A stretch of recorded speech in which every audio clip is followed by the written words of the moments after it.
রইসুদ্দিন আকন্দ ভাই প্রশ্ন করেছেন হেভেন টিউনের ফেসবুক পেজে যে রোজা কত বছর বয়সে ফরজ হয়? 12-13 বছরের ছেলে মেয়েকে বাবা মা যদি রোজা রাখতে নিষেধ করে তাহলে কি বাবা মায়ের গুনাহ হবে?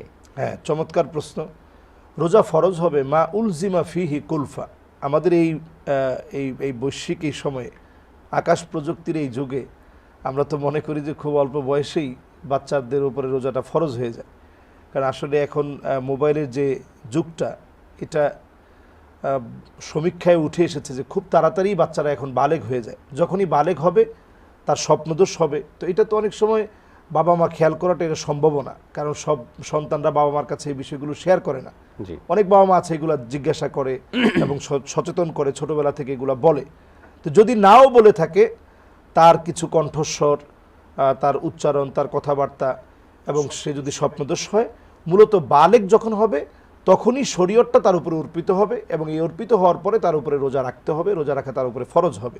বিশেষ করে আল্লাহ তাআলা এটা থেকে বাহির রেখেছেন রুফি আল কালাম আনিস সালাসা, এর মধ্যে যারা সিবিয়ান আছে, বাচ্চা আছে, এদের থেকে আল্লাহ তাআলা রোজার বিষয়টাকে উঠিয়ে রেখেছেন। যারা পাগল, এদের থেকে আল্লাহ তাআলা রোজার বিষয়টা উঠিয়ে রেখেছেন।